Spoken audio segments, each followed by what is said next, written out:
Somehow, Blair's returned.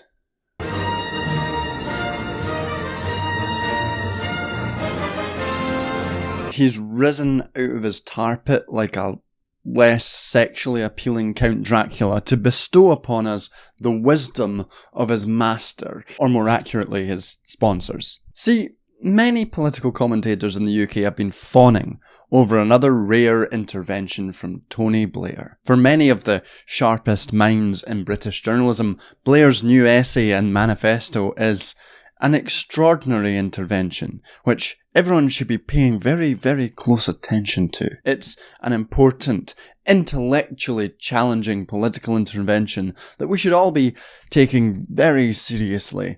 And you know what? I agree. This is my How I Left the Left video, and now I love Tony Blair. No, I mean, hey, maybe if they did that, they would give me some money. And fuck, I need that. If you don't want me to do a Why I Left the Left video and get money from Tony Blair, sign up to Patreon now. I've got to have some lemon and ginger and Nelson Mandela honey tea for a sore throat I've got. So this is what this is. You can taste Nelson Mandela honey. But Blair himself seems pretty unscrupulous in taking money from shady sources and laundering it into apparently sincere political messaging. If you want to start from a position of believing him, that he's sincere about his prescriptions, you also have to weigh up the fact that he is getting a lot of money from Oracle, one of the leading tech companies.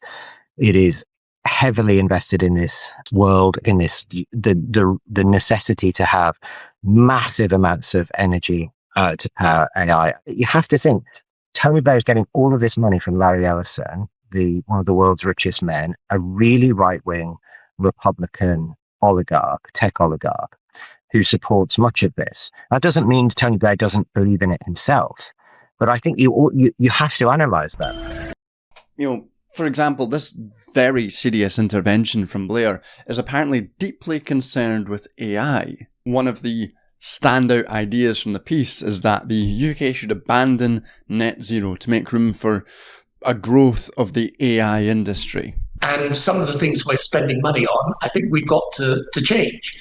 So I particularly identify the very large sum of money we're spending on net zero, which I just don't think is the right priority for the country now. Are you advising Keir Starmer to rip up Ed Miliband's green energy targets, for example? Yes, I am, because, and I'll tell you exactly why. It just means that the lens through which they judge policy is cheap energy and the need for electrification, particularly in the age of AI. An industry which pervades the piece, and, I'm not saying Blair isn't a full-on AI headbanger himself, but it is notable that he's received around £250 million from the AI tech company Oracle, founded by Republican tech oligarch Larry Ellison. Oracle is now doubling down on AI cloud computing. About a year ago, Ellison stood by President Trump and OpenAI CEO Sam Altman to announce Oracle's role in Stargate, a huge AI data center campus in Abilene, Texas. This is a very exciting program for Oracle to be a part of. It's also notable that Blair's son, Ewan Blair, has followed the venture capital funding zeitgeist and transformed his machine learning apprenticeships allocation company into an AI infrastructure company, which has received promotional write-ups in tech magazines, though it is notable that these write-ups never make clear whether the company is profitable, and I hear from some colleagues in the know that it's definitely not, nor do they make clear what it actually does. A feature which is quite common to AI companies, as it turns out. Now, I am again not saying that Blair is just making this intervention because of his financial or nepotistic interests. I think it's notable that those interests align with his intellectual output, and I think that is unsurprising. But my actual point here is to answer the question, why should we even care about what Tony Blair says, a former Prime Minister? Why should we care? And I think we should care because Blair's rare interventions like this are not just the ramblings of an interested politician making an ideological argument, but a focused lobbying attempt aiming to influence policy and the form that the state takes. And this is, for many reasons, worrying. It's not just the support for AI, nor the weird aside where he seems to think Kamala Harris, of all people, was too left-wing to win the US election, nor the bones he throws to the anti-migrant fascist politics, but the fundamentally anti-democratic technocracy that he seems to be advocating for. And this is the same political project he's always been interested in building throughout his entire political career. The political project of authoritarian statism. So, in this video, I'm going to first take a diversion from Blair's oil gargling intervention and explore the concept of authoritarian statism as it was described by the Greek Marxist theorist Nikos Poulantzas. I will identify what I think of as key features which are consistent with Blair's politics and how they're generative of a fascist potential. After this, I'm going to return to Blair's rare intervention and show how, while this piece is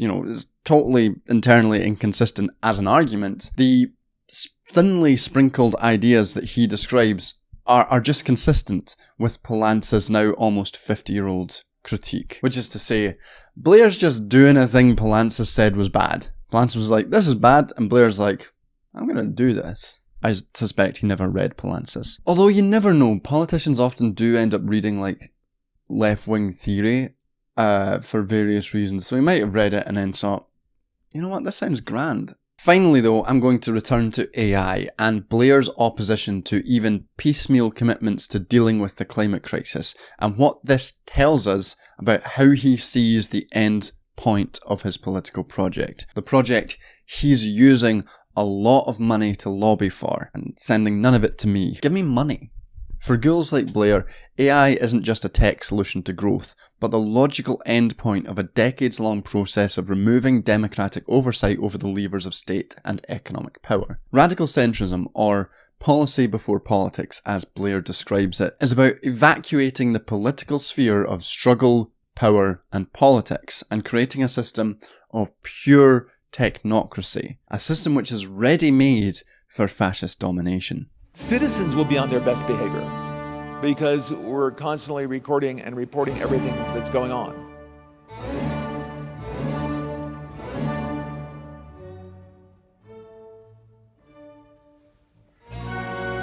Writing in the late 1970s as the neoliberal turn was beginning to accelerate, Greek Marxist Nikos Poulantzas, in this book, identified a transformation of the state into an increasingly authoritarian form, which he dubbed authoritarian statism. For those of you who are familiar with my channel, much of this work is the wellspring from which theories of authoritarian neoliberalism from scholars like Ian Brough emerge. Ian, if you're watching, thank you. I don't know. Today though, I'm not going to focus on the authoritarian neoliberalism, but I do think it's important. I'm just going to focus on Poulantzas because I think a lot of the stuff that he describes in this book is really weirdly consistent with what Blair is doing. Probably because of the authoritarian neoliberal dimension. Also, it's fun to talk about theory. Sue me, it's fun to talk about theory. If I'm going to talk about fucking Tony Blair, I'm going to talk about a book I enjoyed first.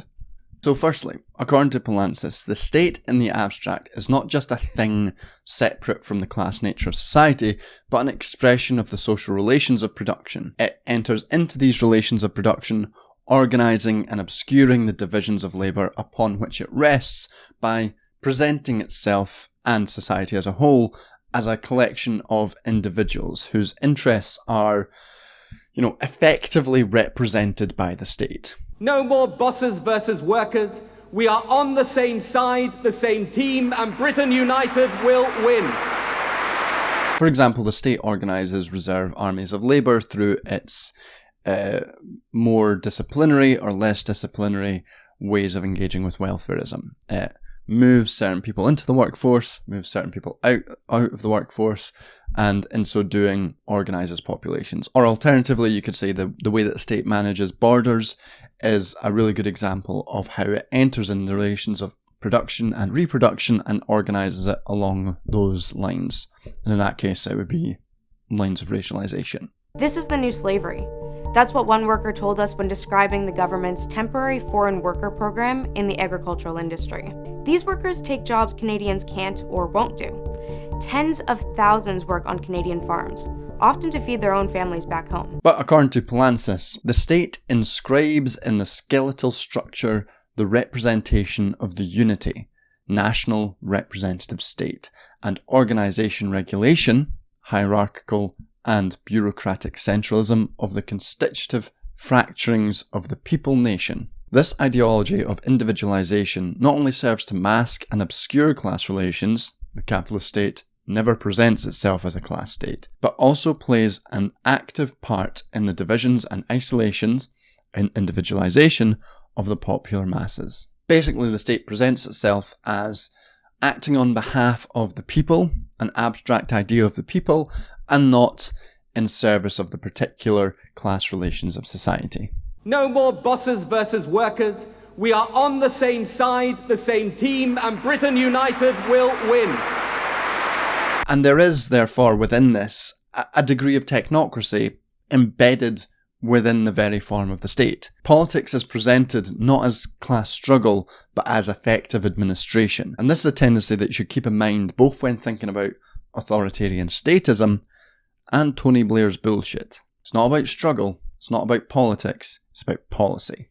So for Poulantzas, when the transformation to authoritarian statism occurs, the state's technocratic elements are exaggerated as the vestiges of class struggle in the political sphere, democratic accountability, the, particular and limited form of representative democracy is hollowed out as there is intensified state control over every sphere of socio-economic life, combined with radical decline of the institutions of political democracy, and with draconian and multiform curtailment of so-called formal liberties, whose reality is being discovered now that they are going overboard. Although some of these changes have been operating for a long time, the present-day state marks a veritable turn in the relations of state forms. So importantly too, this moment of authoritarian statism, and Poulantzas is writing this in the 1970s, remember, but this moment in the 1970s, it's rooted in the crisis of the post-Fordist welfare state, the compromise of the post-war period that allowed the organised working class to become part of the hegemonic bloc was increasingly strained through changes in capital's profitability and the relative strength of the working class. And with this, the state entered into crisis. And this state of crisis led Poulantzas to understand authoritarian statism not as a sort of univocal or total process of state strengthening, but rather constitutes the effect of a tendency to weakening of the state, the poles of which develop in an uneven manner. The authoritarian statism of the contemporary state is terrifyingly real. But in spite of this, or rather because of it, the state remains a clay-footed colossus fleeing ahead on treacherous ground. It should indeed be remembered that wild animals are most dangerous when they're wounded. So, thinking about the familiar territory of neoliberalism, we can understand this authoritarian statism as a process whereby the state increasingly outsources its functions to non-state or market forces, while creating the conditions for that hollowing out to exist. Privatization, privatization, privatization, privatization. It's all you hear from Republicans. Around 1980, the moneyed interests began pushing to privatize much of this, giving it over to for-profit corporations. For example, consider Trump's proposal for infrastructure. The problem is that it depends on private developers who'd make money off of both tax subsidies and private tolls. A simultaneous weakening of the state. The neoliberal small state remains outrageously powerful, and simultaneously to the outsourcing of state functions is the insulation of the state from democratic management of the population, of the masses, of segments particularly of the working classes and oppressed classes. And this erosion of democracy includes greater exclusion of the masses from the centres of political decision-making, widening the distance between citizens and the state apparatus, just when the state is invading the life of society as a whole, an unprecedented degree of state centralism. So think about, for example, the increasing independence of central banks with the power to discipline politics, or, semi-governmental organisations like the Office for Budget Responsibility, which can essentially dictate state spending patterns. These state structures hardly leaves parties with any choice. Either they must subordinate themselves to the administration, or else they must give up access to it. And you can see a sort of example of this on the right wing in the way that Liz Truss's government was effectively disciplined and then excluded from power via the power of the Central Bank of England and the Office for Budget Responsibility. Basically, they disciplined that particularly extreme form of neoliberal ideology under a kind of technocratic aegis. For Poulantzas, though, authoritarian statism isn't synonymous with all forms of totalitarianism, and certainly not a simple teleological, which is to say, a necessary progressive step towards a creeping fascism, but is itself a distinct form of the state in the current 1970s conjunctural moment of capitalism. As he argues, while this authoritarian statism has deep roots in the relations of production, these roots are not buds that gradually blossom, making their way through the ruses of history towards their final fulfillment, universal totalitarianism. But be careful though, because Poulantzas isn't also just excluding the possibility of a transformation of authoritarian statism into a new form of fascism. He's not saying that can never happen. Rather, he's arguing that for his current conjuncture, it's not necessarily the beginning of an inexorable march towards fascism. A transformation into a new form of fascism would require another conjunctural break, a crisis, or a series of crises of the state and the alliances that we call the hegemonic bloc. And he in fact highlights elements of authoritarian statism which hold potential in alternative conjunctures to be readily subsumed within a fascistic moment. Authoritarian statism also involves the establishment of an entire institutional structure serving to prevent a rise in popular struggles and the dangers which that holds for class hegemony. This arsenal is still in the reserve stock, ready to be unleashed in a fascist-type enterprise. As a result, any fascist-type process that may be unleashed will undoubtedly not take the form that it did in the past. Unlike the previous experience of fascism, however, such a process would involve not so much outside infiltration or investment of the state apparatus, as a break within the state following lines that have already been traced in its present configuration.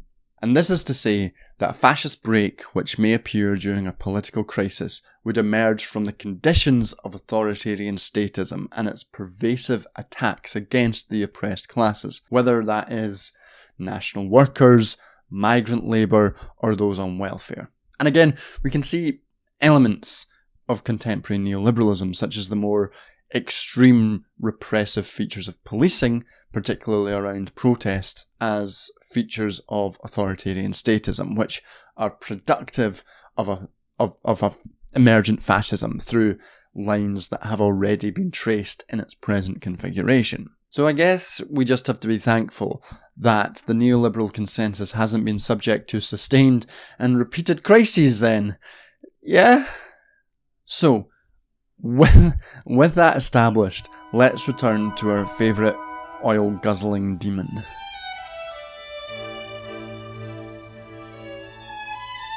So ironically, given Blair's lobbying to end Britain's commitment to net zero, he starts his piece by arguing that the Labour Party is playing with fire, or more accurately, with its future, and that of the country. I don't have a Tony Blair impression. Should I have a Tony Blair impression?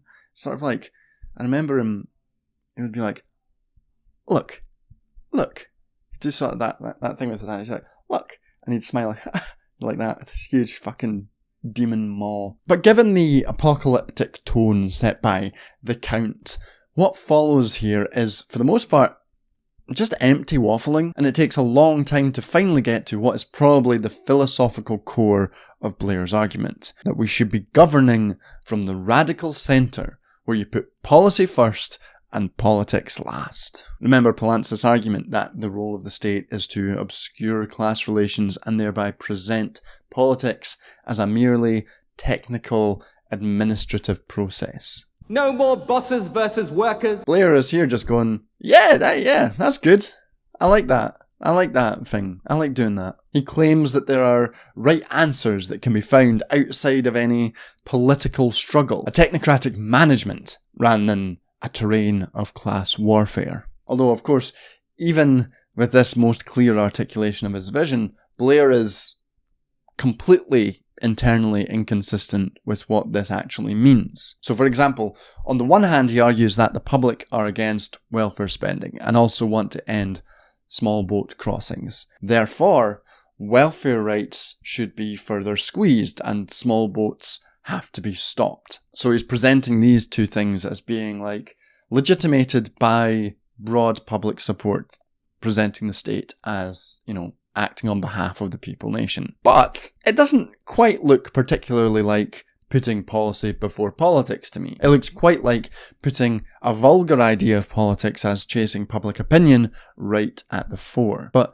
crucially, this reasoning is also just completely inconsistent. Firstly, it's simply not the case that the public are necessarily against welfare spending. Most voters, when asked directly, want a publicly funded NHS, state schools, and a welfare system that provides a real safety net. They do not vote for privatisation when it's put to them as such, so the argument must be reframed not as an ideological preference, but as a financial necessity. So when Blair argues that this is simply an issue of policy, he's straight up just lying. Just lying.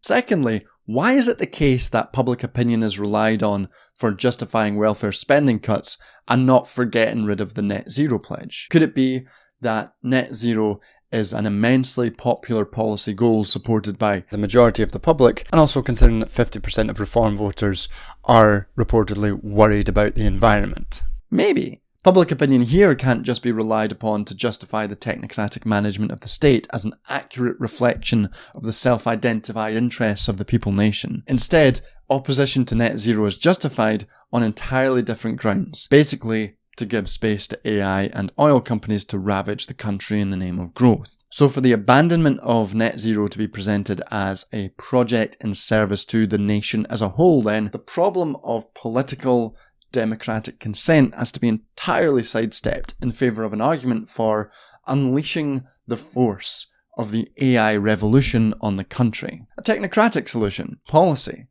not politics. After all this waffle from Blair and the sort of internal inconsistency though, we do actually get to the meat of the matter. What large-scale policy programmes does Blair actually advocate? Policies which are not political, but technical solutions to economic problems. And here's Blair's most concise expression of policy and not politics. The government took with it into power commitments which meant that there was an inevitable gap between the government rhetoric around growth and the impact of these commitments on what the business community needed to restore the so-called animal spirits and get the private sector moving. The commitments were the new workers' rights laws, the net zero acceleration and phasing out of British oil and gas industry, the uplift in the minimum wage beyond inflation, and the non-dom changes. The Prime Minister and the Chancellor should have said right at the outset, these are commitments which economic circumstances have rendered unwise to proceed with. The priority is growth. That comes with a vibrant private sector, which has suffered years of economic instability, and we are going to go all out for making businesses feel respected and supported. Now we're cooking. Now we're cooking with gas. And we can see the authoritarian statism appearing quite clearly here. First, note the form of this statement. As Poulantzas argues, the state is reconceptualized not as a terrain of political struggle which emerges from the underlying social relations of production, but as a technical administrative body, the prime aim of which is to obscure the class nature of the state through a notion of the people nation. For example, while politics is last apparently, it is the business community, which is a fun little euphemism for the capitalist class, who are the clear protagonists in this story. They're the ones that need to feel supported after all this economic hardship. Their victory is substituted for the general victory of the nation. Their animal spirits has to be unleashed for all of our benefit. Secondly, to unleash this animal spirit requires, according to Blair, the abandonment of any programme of labour rights improvement, which is, absolutely necessary to let the country's real motor, AI business apparently, to move unencumbered. Once again, this is advocating the state to get in and organise divisions of social labour. And simultaneous to this, Blair gestures to the apparent need to work with the Conservatives to reform welfare, as we could be spending more on incapacity and disability benefits than on defence. So, no serious country can do that. Mental health spending has exploded over the past 5 or 6 years. The system at points incentivises people not to work. The triple lock pension is unaffordable in the long term. Once again, the state is subordinated to a natural economic force, and therefore we must move people off disability benefits and into the workforce, lowering the reproduction costs of their labour power, by the way. And once again, this is a vision of the state managing the divisions of labour in society through a draconian and multiform curtailment of so-called formal liberties, whose reality is being discovered now that they are going overboard. While the call to work with the Tories shows that such a condition hardly leaves parties with any choice. Either they must subordinate themselves to the administration, or else they must give up access to it. This is very clearly to me what Poulantzas understands as the simultaneous strengthening and weakening of the state during authoritarian statism. The state needs to be strong enough to forcibly subordinate and organise social divisions of labour in favour of capital, while at the same time farming out its own functions to non-state actors, i.e. the business community, or non-dom tax dodgers of the capitalist class, and more broadly to the whims of the economy as a seemingly natural entity. And it should almost go without saying that Blair's lobbying call for labour market flexibility, another fun euphemism, which is apparently needed to facilitate the economic growth which he is so certain will produce jobs, is completely at odds with the realities of the labour market. People aren't unemployed. I'm not fucking partially employed. I don't know where I am. I'm kind of in a gig work state. Once again, sign up to Patreon or something. I'm not in this state because I have too many labour rights. You know, the academy is not collapsing because we've got too many labour rights. But it's because we in Britain have a high-skilled workforce with a low-skill service economy that simply does not have enough jobs. In 2025, over 91,000 applications chased fewer than 13,000 speciality training posts. Posts grew by 90. Applications grew by 32,000.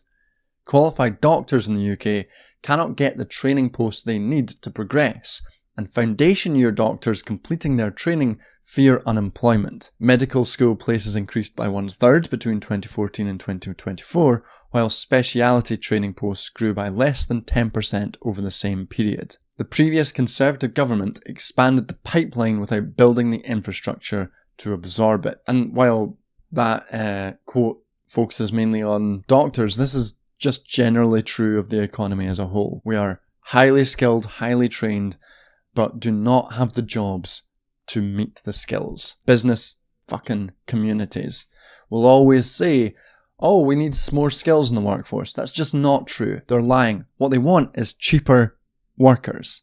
And that's what they've always wanted. And that's what the state is trying to manage and produce. And so while the current Labour government is reacting to massive and underemployment of young people by opening up 300,000 training and work experience placements, a scheme which already exists as part of the welfare regime but is just being expanded, without actually investing in jobs at the end of the scheme. So in this scheme, as a young person, you can get skills and confidence, but no guaranteed job, while the business community, they get a pool of very cheap labour, subsidised by the state, with few labour rights. What a fucking deal.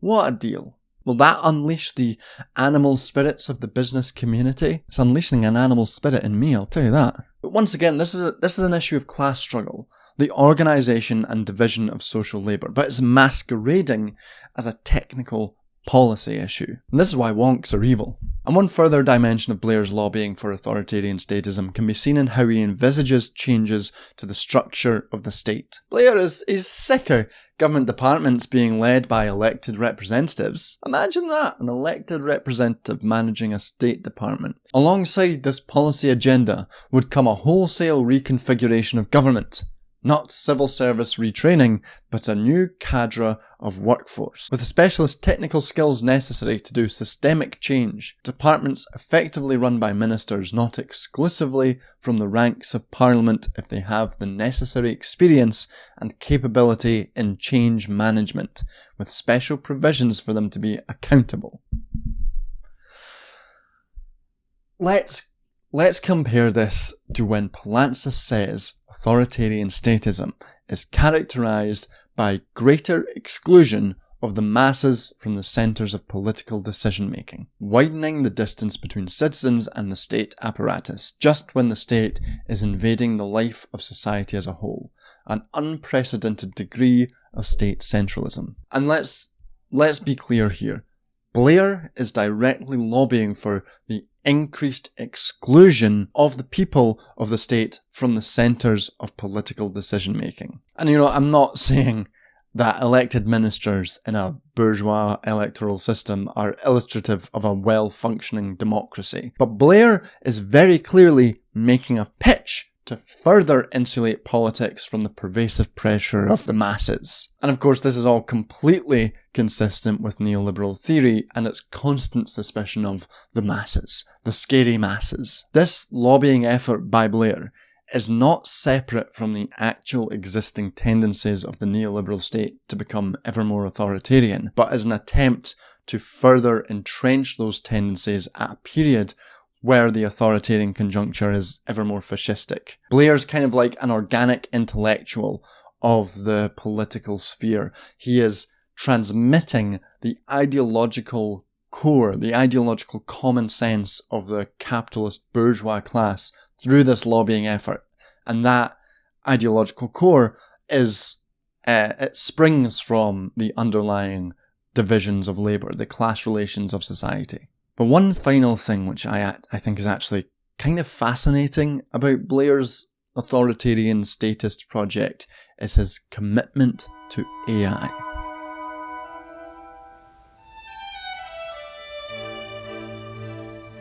As I write this, temperatures in the UK are fluctuating wildly. One day it's 35 degrees, the next day it's 20, yesterday it was 16. This is crazy. We're in the midst of a global climate catastrophe which is causing crop failures, fires, floods, global commodity inflation, and despite Blair's apparent obsession with growth, it is actively inhibiting economic growth. We just need to be leaving as much oil, gas, coal and fossil fuels in the ground as possible. If there's anything that is technocratic, that is just a function of something that is scientifically needed, it is that. We technocratically need to be moving away from fossil fuels. But for Tony Blair, right, the call to get rid of net zero, the already inadequate pledge, frankly, is essential.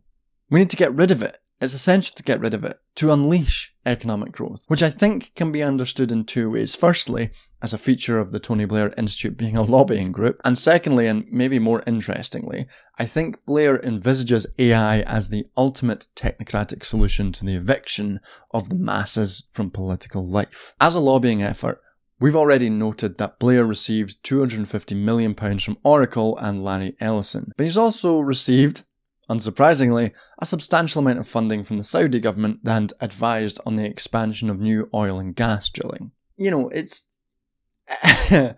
not surprising that Blair, a man with a belly filled with crude oil, would try to lobby against the transition away from fossil fuels. He needs to eat that stuff to keep himself working. And to be clear, Blair's argument around net zero, the one produced by lobbyists, is just completely false. It's lies. He's lying again. When he positions net zero against cheap electricity, he's creating a false impression. The transition to net zero would come with cheaper energy. That's just true. We can see that already happening. If renewable energy is the cheapest that's ever existed, and we're always being told the UK has so much of it, then why are energy bills so high? At one point in September, offshore wind was actually 9 times cheaper than the cost of gas. If everyone had solar panels on their houses, your energy bills would massively decrease. We know this. The frequent invocation of AI as the 21st century equivalent of the 19th century Industrial Revolution, while simultaneously lobbying against net zero, is clearly an attempt to try and lower regulatory barriers and allow the extremely energy-intensive construction and operation of AI data centers. Thanks for joining us. How would you describe the environmental impact of these data centers that are at the heart of AI? Their environmental impact is huge and it's growing. AI data centers are massively contributing to the continued rise in power demand, which itself contributes to the continued rise in global emissions. And most importantly, it's growing faster than grid capacities. And even more importantly, it's growing faster than renewable energy growth, which means that even as data center energy use grows, clean energy from wind, solar, nuclear perhaps, is lagging behind. You know, he pretty much says exactly this as he argues that we should use what is left of our North Sea oil and gas resources. This is essential for our competitiveness and for taking advantage of AI. The lobbying effort, though, extends beyond just net zero. Blair's constant fawning over AI as an unstoppable technological revolution is part of the general pattern of AI boosting, which aims to maintain a clear venture capital and debt-fueled bubble around these AI companies. There is a vested interest in claiming that AI is the 21st century's industrial revolution. These companies can generate funding, not revenue or profit, but funding by pushing narratives that AI is transforming the economy. Or as the Pope, in conjunction with the AI and effective altruist freak brigade of Anthropic, argued that it is a threat that needs to be disarmed and controlled by only one company, Anthropic. So, Blair is here working to generate funding, even when he insists that he isn't. For example, in a piece he wrote in response to criticism of his funding streams, Blair wrote, "The reason I think we're living through a 21st century technological revolution led by AI is not because my institute has been bought off by tech bros, it has been, but because I am studying what is happening, and it's blowing my mind in its implications. As it is general purpose technology, it has big potential downsides as well as upsides. We have to grip both. It could make society more fair if we use technological innovation to boost private sector productivity and transform our public services and the way government functions. Or it could be a new source of inequality, where some have access to the benefits it can bring and others don't." This is an instructive passage, not just for Blair, but for the ways in which AI boosters in general talk about AI. Oh, by the way, the reason that I've suddenly changed is there was a filming fuck up. So this is the next day. I'm re-recording. I once again, lemon and ginger tea, new me, new day, new t-shirt. That's what that's about.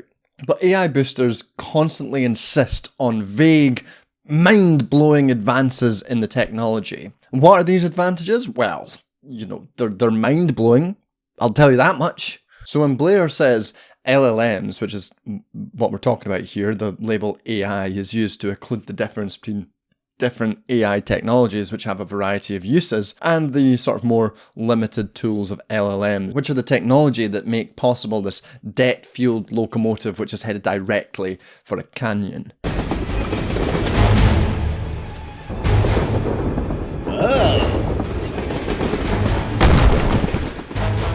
But when Blair says LLMs boost private sector profitability, where's the evidence? Where's the evidence of any AI company being profitable, firstly, but where's the evidence that they make more companies more profitable? When he argues that they make us more productive, where's the actual evidence of this? In fact, when we look at productivity claims, it turns out that they're largely overestimated, deeply contingent on a whole host of other factors, and in fact sometimes make people and companies less productive. So take, for example, coding, which is one of the most clear examples of where LLMs can offer productivity boosts. If suddenly a company encourages its coders to vibe code, to rely on AI to produce code in order to produce more and faster, that code still needs to be checked because it often has, catastrophic mistakes in it or just doesn't fucking work properly. So either the company cuts corners and rushes code to production.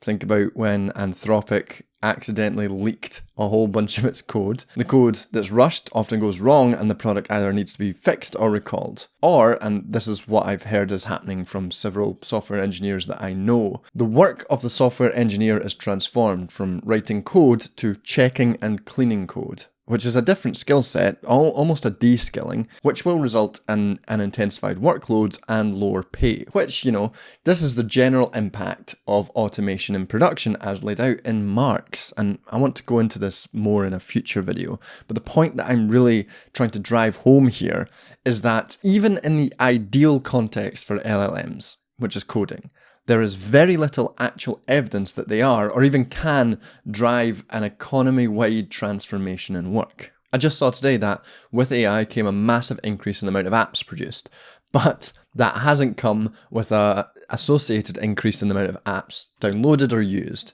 which means that people are just overproducing shite that no one's actually using. So is that a productivity game?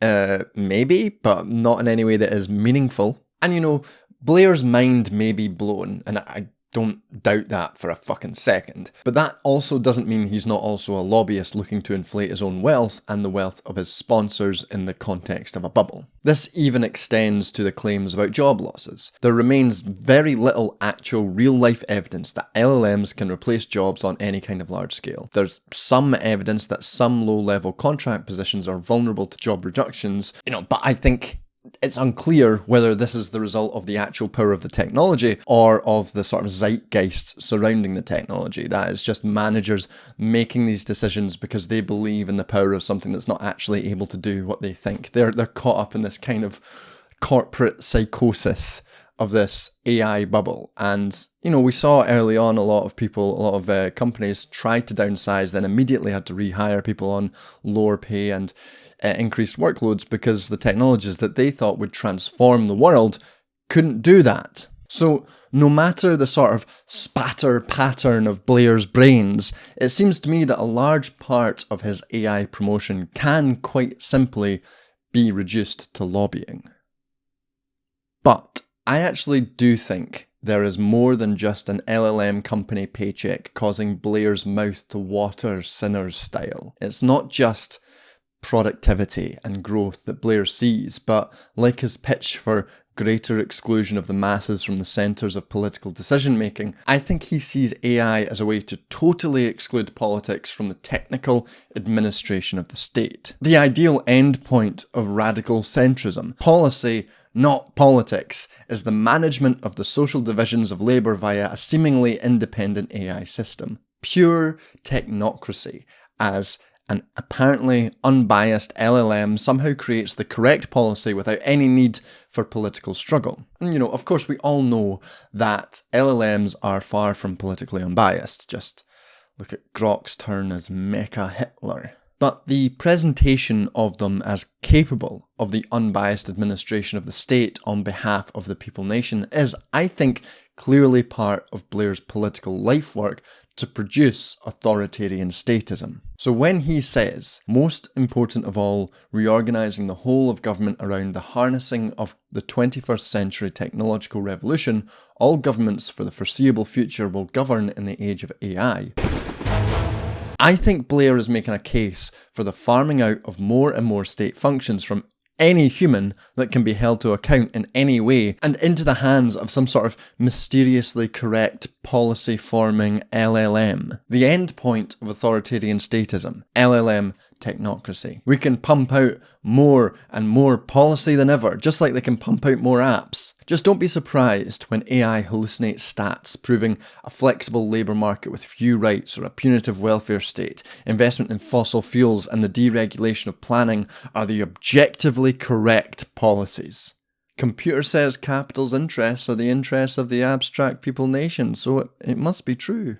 This rare intervention from the world's least popular lich, while lauded by various minions across the media, on one level doesn't really say much of anything. It's filled with lies, misrepresentations, clear lobbying efforts on behalf of oil giants and tech companies. When we're told we really must engage with this very serious piece of work, we're essentially being told to ignore its obvious intellectual deficiencies and compromised nature. But I think to the extent that there is any value in engaging in Tony Blair's ideas, it's not on the intellectual force of their argument, but because he's an avatar for ruling class ideas. He is, as I said, in a very real sense, an organic intellectual of the capitalist political class. He's like conducting some of the basest desires of capital through his gurning maw, and we do need to pay attention to what those desires actually are. Authoritarian statism, authoritarian neoliberalism has been developing and embedding itself for decades now, but we are also in a moment where crisis is catching up with hegemony. Fascism is rising. Look at the newspapers. Look at all of the panic around white lives. Politicians are talking about white lives matter. JD Vance is doing international white solidarity with a murder victim in the UK. Fascism is rising, and it's rising from the conditions created by authoritarian statism. The authoritarian neoliberal state is ripe for fascist domination, and the means of resisting it through liberal state structures have become ever weaker. Fascism can easily come to fruition through lines that have already been traced in its present configuration. For the left, then, it isn't enough just to point and laugh at Blair's nonsense. Clearly, he wields power and influence, including with many in the journalistic class. In response to this, we need to be rebuilding counter-hegemonic organs of democratic power. Unions, social movements, community defence, power. But all of it needs to be democratic, accountable. Unions are increasingly undemocratic. They're increasingly isolated and insulated from their members. NGOs that don't have democratic mechanisms through their unions or through the people that they apparently represent are not going to be enough to fix this. We need democratic organs of power, mass power. The portents of Blair's intervention are grim, and I am increasingly convinced that without a strong, organised, democratic counter-pressure, we are going to descend into fascist barbarism. Unlike the Tony Blair Institute, I am entirely audience supported. I don't get any money from Saudi oil funds or from Oracle AI companies. So if you like this video and you'd like to see more of it and you'd like to help the channel survive, please do sign up to my Patreon for as little as $2 a month. There's various perks and stuff, early access to the videos, $5 and up get access to a Discord server, and $10 and up get their names read out in the credit.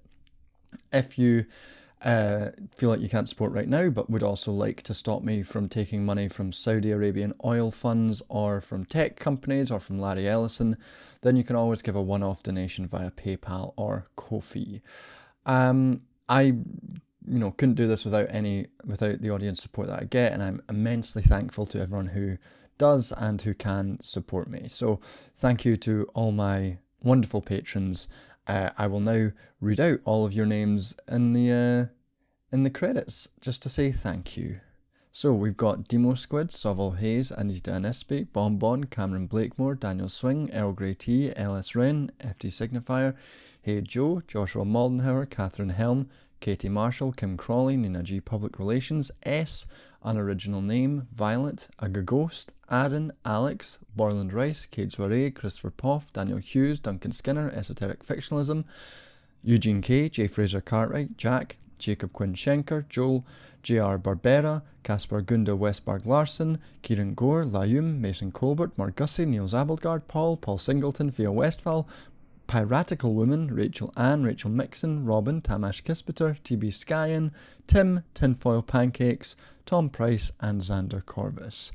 And yeah, if you feel like you want to support me, please do sign up to Patreon or give a one-off donation via PayPal. And if you are a oil giant or a tech company looking to give me several hundreds of billions of dollars, I'm open to it. I won't change the content, but I might take your money. And with that, I will say thanks for watching. Check out my other videos as well. But thanks for watching, and I'll see you next time. Bye. Love you. Well, I guess, on the other hand, though, maybe Blair just wants to abandon net zero because he's from a much, much warmer dimension. Hell on Earth. Hell on Earth.